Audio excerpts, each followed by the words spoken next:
Hello YouTube, this is the D.B.T Gaming Show, episode 71, and today I'm going to review a video game console from my childhood.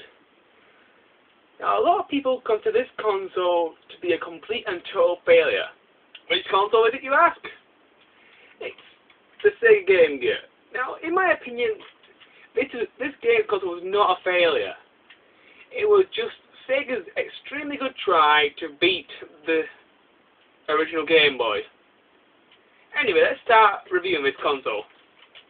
Okay, first, let's go to the graphics. The graphic capabilities of the SEGA Game Gear were rather good for the time.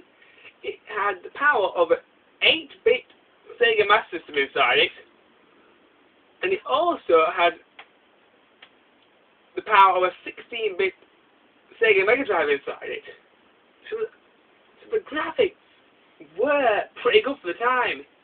It also was able to control and display over 42,000 different colours, so most of the games looked really, really nice. Okay, now let's go to the controls for the system. The controls for the system are also pretty good. You've got your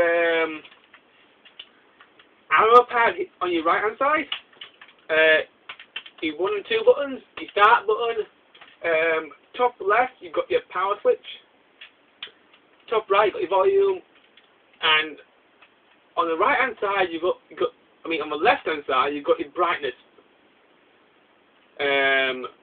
wheel, so you can change brightness.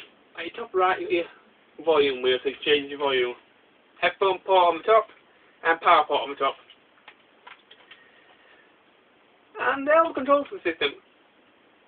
The only problem I have with the controls of the system, it doesn't seem to have enough buttons. Let me explain why.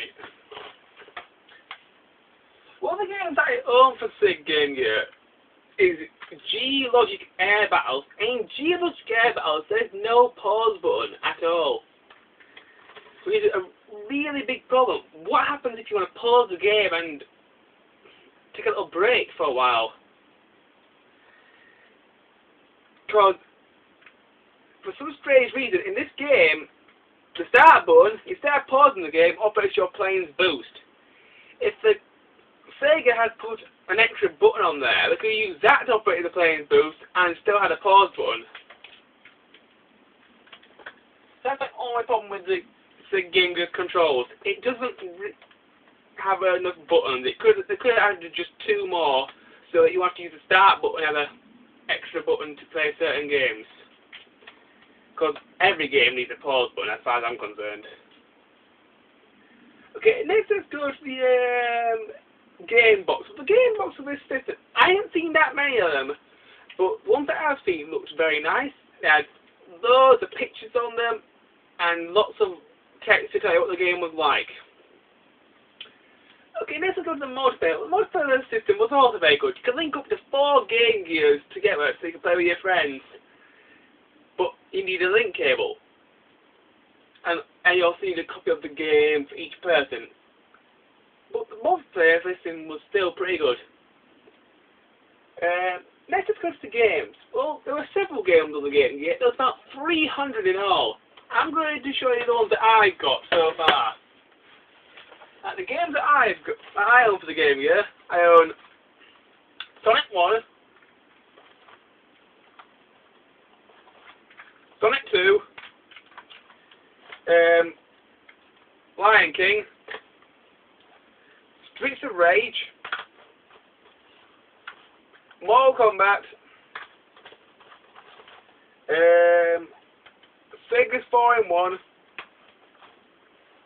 and also G-Logic's Air Battles. They're all the SEGA Game Gear games I own. I do plan to be reviewing these games in the future. But now back to the console review. Well, since I'm talking about the games, let's have a look at the graphics in the games for a little while. Give me a second, I'll show you them.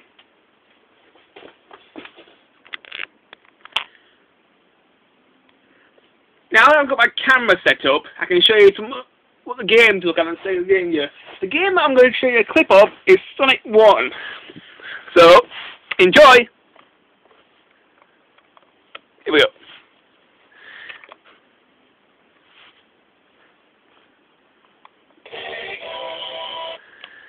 Now the graphics in Sonic 1 do look pretty good, and most other Game Gear games also look pretty good. Some of them are even in 3D, which is astronomically amazing for the technology at that time.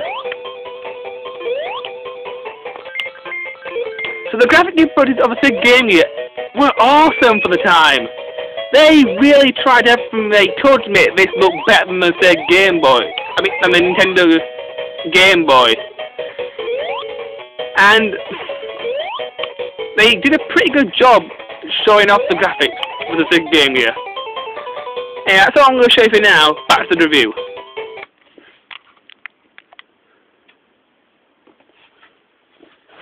Okay, now back to the review. So as you can see, the graphics for the SEGA Game Gear look really good for their time. I mean, as I said, some of the games are even in 3D. So some of them look really, really good. I mean, in some cases, they completely whoop the ass of the Nintendo Game Boy, as far as graphics are concerned. Okay, next let's look at the sounds of the system. Well, the sound for the Game Gear is also very good.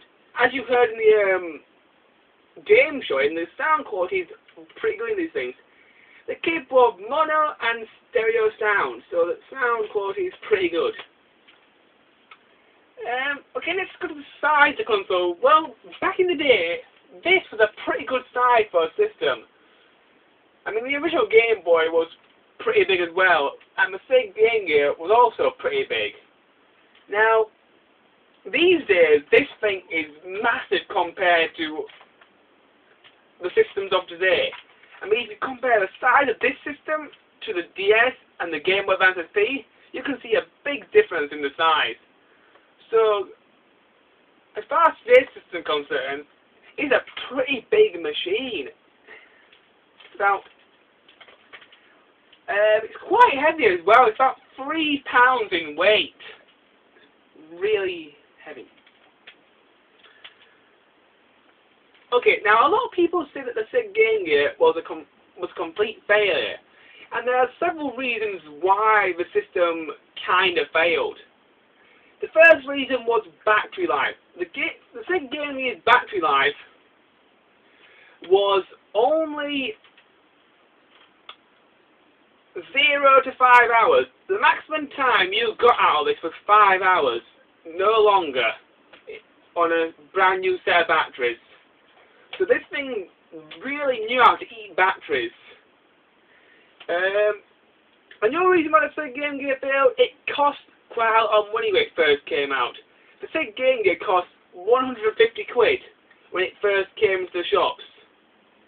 And when it was released, when they released the Nintendo Game Boy, the Nintendo Game Boy only cost about 100 quid. So it was a lot dearer.